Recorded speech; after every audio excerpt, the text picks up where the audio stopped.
Chloe, let's not kid ourselves here. Passengers want to feel safe when they see who's in charge, and a woman in that role? It's not exactly comforting, is it? Dave's words hit like a punch to the gut. He leaned back in his chair, arms crossed, like he'd just delivered some undeniable truth. Around the table, a few of the men exchanged glances, some amused, others indifferent. My chest burned, but I forced my hands to stay still, resting in my lap. I wasn't going to give him the satisfaction of seeing me react. My name is Chloe Rivers, and I've been a pilot for 25 years. I'm 43, divorced, and my life has revolved around the sky since I was a teenager. Flying has always been my escape, my freedom. But as a woman in aviation, freedom only gets you so far. No matter how many hours you log or how flawless your record is, people like Dave still look at you and see a liability. That day, when the promotion I'd poured my heart into went to someone who'd barely earned his wings, I knew something had to change. The first time I sat in a cockpit, my dad took me to see it. I was 9 years old, and he worked as a mechanic on small planes at the local airfield. "Chloe, you've got to see this," my dad said, his voice filled with pride as he opened the door to a shiny Cessna. I climbed into the pilot's seat, my hands trembling as they brushed over the controls. "Think you could fly one of these someday?" my dad asked, grinning as he leaned against the frame. "Are you kidding? I could fly it right now," I shot back, determined to sound confident even though I was awestruck. He laughed, ruffling my hair. "Big dreams, Chloe. Don't let anyone tell you they're too big." Those words stuck with me, especially when my mom tried to steer me toward something more practical. By the time I was 16, I'd saved every penny from babysitting and part-time jobs to pay for flying lessons. When I finally told my dad about my plan, he put down his coffee and looked at me, serious as ever. "So, you're really going to do this?" my dad asked. "Absolutely," I said, my heart pounding. "It won't be easy, Chloe," he said, leaning back in his chair. "They're going to make you work twice as hard because you're a girl. Are you ready for that?" "I'm ready," I said without hesitation. My dad nodded, the hint of a smile on his face. That was all the encouragement I needed. My mom wasn't as enthusiastic, but she didn't stop me either. "Just don't forget that flying isn't everything," she'd say, worried I was getting my hopes up too high. Years later, after the Air Force and decades of commercial flights, I thought I'd finally reached the point where I didn't have to prove myself anymore. So when the chief pilot position opened, I was sure it was mine. My record was spotless, my experience unmatched. But when Dave leaned back in his chair during the meeting and smirked, I should have known. "Passengers want to feel safe," he said, his tone dripping with condescension. "And a woman in charge? That's a tough sell." Those words hit me like a slap. My dad's voice echoed in my mind. "They're going to make you work twice as hard." I'd worked 10 times as hard, and it still wasn't enough. That meeting was the final blow, but it wasn't the first time I'd been overlooked. It had been happening my entire career. When I was in the Air Force, my commanding officer used to give me the toughest assignments, saying it was to prove I belonged. But no matter how flawless my execution was, the promotions always went to someone else. When I transitioned to commercial aviation, it didn't get any better. The comments were subtler but no less stinging, little reminders that I wasn't what passengers or colleagues expected in a pilot. I tried to brush it off, telling myself that every flight I commanded was a chance to prove them wrong. And for a while, that was enough. My dad was my biggest cheerleader, calling me after every milestone. "Another glass ceiling smashed, Chloe," he'd say, his pride almost palpable. But when I told him about being passed over for chief pilot, his voice dropped. "That's not right, Chloe. You've given them everything. What are they giving you back?" "Nothing, Dad," I said quietly. "They're giving me nothing." "Then maybe it's time to stop playing by their rules," my dad said. His words stuck with me. For the first time, I started wondering if he was right. Maybe I'd spent too many years fighting to prove myself in a system that would never let me win. That night, I sat at my kitchen table, staring at my flight logbook. Over 20,000 hours in the air, countless long-haul flights, weathering everything from technical failures to passengers in full-blown panic. All of it. And what did I have to show for it? A ceiling I couldn't break through, and a career they refused to take seriously just because I wasn't a man. I called my dad. He picked up on the second ring. "Hey, Chloe, what's up?" he asked, his voice calm and steady as always. "I'm done, Dad," I said, my voice shaking. "I'm quitting. I can't keep doing this. I've given them everything, and they just keep tossing me aside." There was a pause on the other end. Then he said, "Maybe it's about time. You've been playing their game for too long, Chloe. Maybe it's time to make your own rules." His words planted a seed. For the next few days, I couldn't stop thinking about what he'd said. By the end of the week, I knew what I had to do. If they weren't going to make space for women in leadership, then I would. That's how the idea for a women-only flight school was born. It felt crazy at first, a long shot, but the more I thought about it, the more it made sense. I didn't just want to leave the airline. I wanted to change the industry. The first step was figuring out where to start. I had savings, but not enough to get a flight school off the ground. Planes, a hangar, instructors, it all added up fast. My mom, ever the pragmatist, called me the day after I told her about my plan. "Chloe, are you sure about this? Starting a business isn't like taking off in one of those planes. You can't just hit autopilot," she said, her voice tinged with concern. "I know, Mom," I said, pacing my living room, "but I can't keep banging my head against a wall that's never going to break. If I don't do this, who will?" She sighed. "You've always been stubborn. Just promise me you'll have a backup plan." "I promise," I said, though I knew there was no backup plan. This was it. My next call was to Laura Delgado, my former flight instructor and one of the few people in aviation who'd always had my back. When I told her my idea, she didn't hesitate. "Chloe, this is brilliant," she said. "The industry needs this. Let me help." With Laura on board, I felt like I finally had some traction. We spent hours sketching out ideas, looking for locations, and brainstorming how to recruit students. It wasn't glamorous, but for the first time in years, I felt like I was working towards something that mattered. From the start, I knew the school wasn't just about teaching women to fly. It was about leveling the playing field. I wanted to create a place where women could not only learn the technical skills, but also build the confidence to face an industry that would try to knock them down at every turn. My goal wasn't just to train pilots. I wanted to train leaders.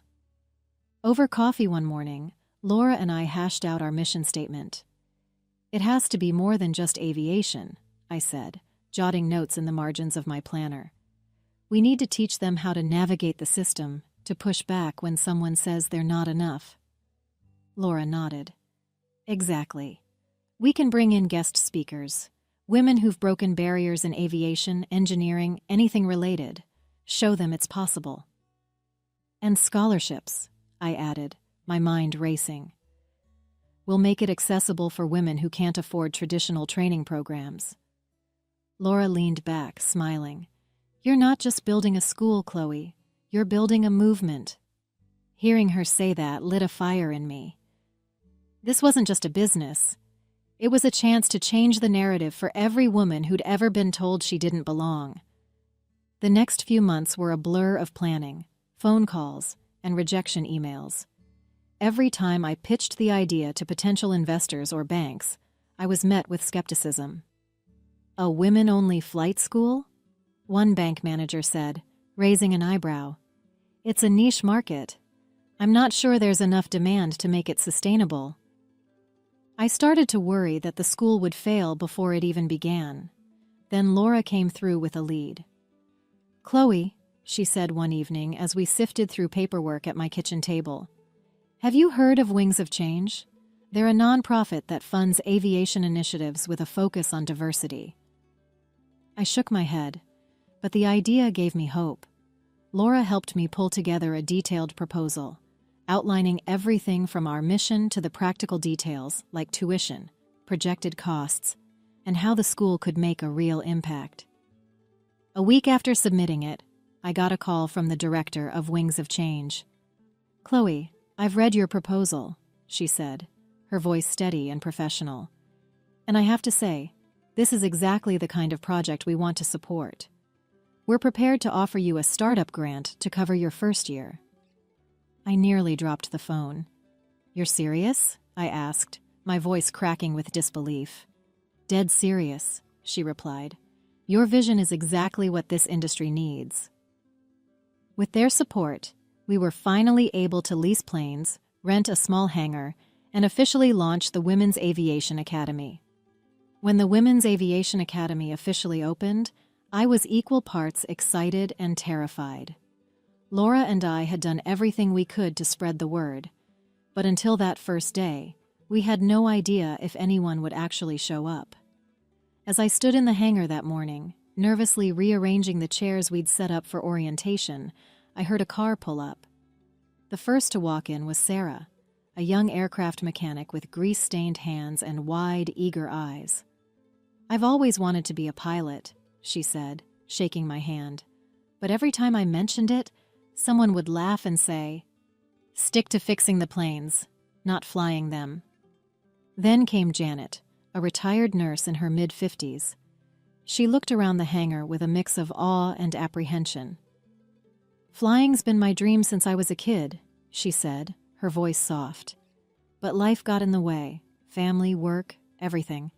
When I saw your program, I thought, maybe it's not too late."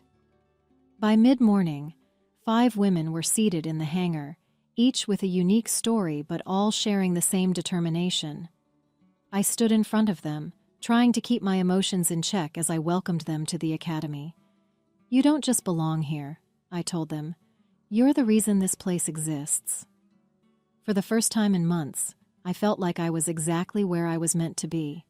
Months passed, and word about the academy started to spread. At first, it was slow, mostly through social media and local aviation clubs. But then one of our students posted a video of her first solo flight on Instagram, and things took off. More applications started coming in, and soon our tiny classroom of 5 students grew into a bustling program with over 20 women enrolled.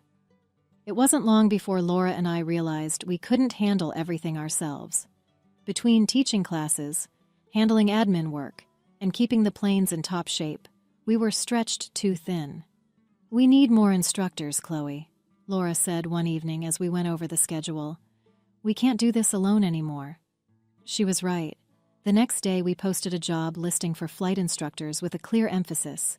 We wanted people who believed in our mission. The responses were incredible. One applicant, Jasmine, was a former military pilot who had left the Air Force to start a family and wanted to return to aviation in a meaningful way. Another, Priya, was a commercial pilot who had grown disillusioned with the corporate side of flying and saw the academy as a chance to give back. By the end of the hiring process, we had a team of instructors who were just as passionate about the academy as we were. With their help, we could finally meet the growing demand while staying true to our vision. After a year of nonstop work, the academy was thriving. The airfield was no longer the quiet, run-down place we'd started with. It was alive with the buzz of engines, laughter, and the sound of women conquering the skies. But what really marked the turning point was the email I received one morning from a recruiter at Horizon Air, a mid-sized commercial airline. "Hi, Chloe," it read. "We've been hearing great things about the Women's Aviation Academy and wanted to know if you have any graduates ready for entry-level positions with us. We're looking for skilled pilots, and your program seems like the perfect place to start." I read the email twice, then called Laura. "Laura, you're not going to believe this. Horizon Air wants to recruit our students." She let out a cheer on the other end. "Chloe, this is it. This is what we've been working for. The industry is finally paying attention." Over the next few weeks, more inquiries trickled in. Small airlines, regional carriers, and even one from a major international airline asking about availability. Our students were in demand, and I couldn't have been prouder. The best part? Every time one of them landed a job, it felt like a victory not just for them, but for the mission we'd built together. Not long after the inquiries from airlines started rolling in, I got a phone call from a local high school. The principal introduced herself as Mrs. Turner and said, "Chloe, I've heard about what you're doing at the Women's Aviation Academy, and I think it's incredible. We're holding a career day next month, and I'd love for you to come speak to our students, especially the young women. I think they need to hear that this kind of career is possible." I hesitated for a moment.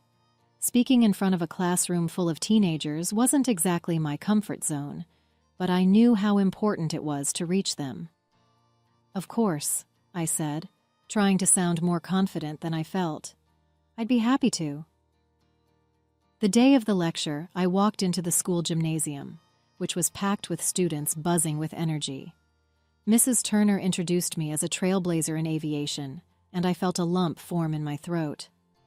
I took a deep breath and stepped up to the microphone.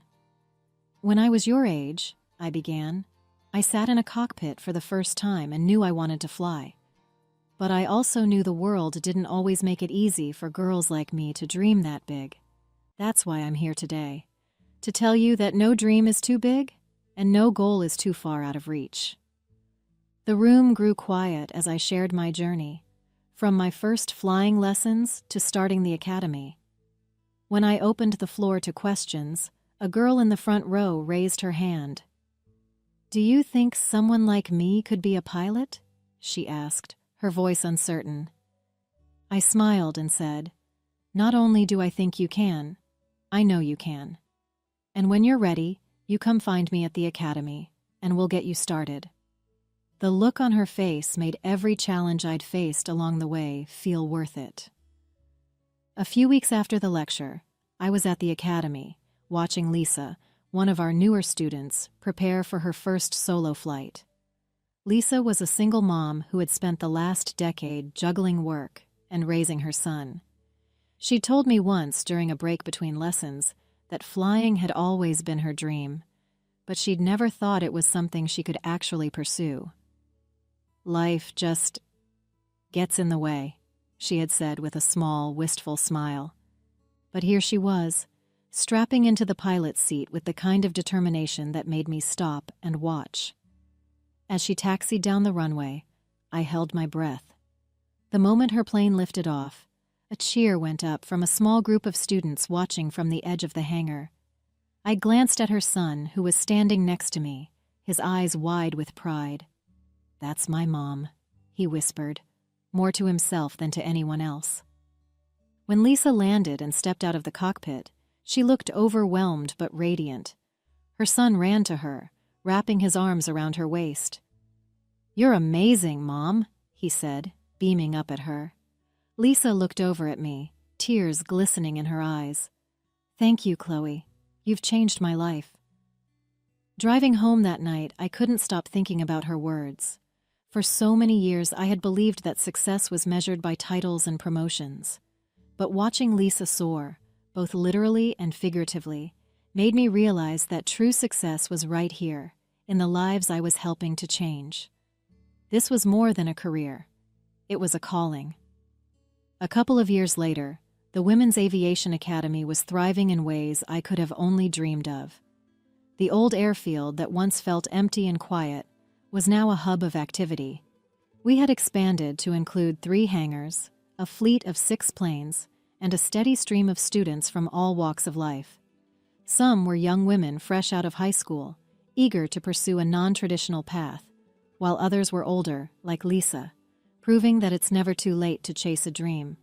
Laura and I had even implemented new programs, scholarships for underrepresented women, partnerships with community colleges, and a mentorship initiative connecting students with experienced female pilots in the industry. Airlines were reaching out regularly, asking about our graduates, and our placement rate was climbing higher than we'd ever expected. One afternoon, while reviewing applications in my office, Laura walked in holding an envelope. "You're going to want to see this," she said, handing it to me with a grin. It was an invitation from the National Aviation Association, inviting me to speak at their annual industry gala as a keynote speaker. I stared at it for a moment, the weight of it sinking in. "They want me to talk?" I asked, half in disbelief. "They don't just want you to talk," Laura said. "They want you to share how you've reshaped the industry. Chloe, they're finally paying attention." As I read through the letter, I couldn't help but smile. The Academy wasn't just thriving, it was making waves, and the people who once dismissed me were now taking notice. The gala was held at a grand hotel ballroom downtown, with glittering chandeliers and a polished crowd of industry professionals. I arrived early, trying to take it all in. It felt surreal, walking into a room full of the same executives and decision-makers who had once ignored or dismissed me. But this time, I wasn't there as just another pilot. I was there as a keynote speaker, representing the Women's Aviation Academy and everything we'd built. Laura walked in beside me, beaming with pride. "You ready for this?" she asked, nudging my arm.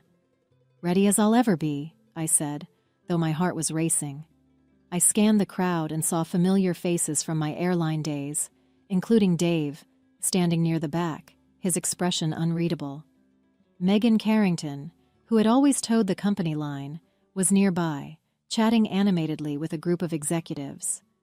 The evening was moving along smoothly, with awards being handed out to trailblazers and innovators in aviation.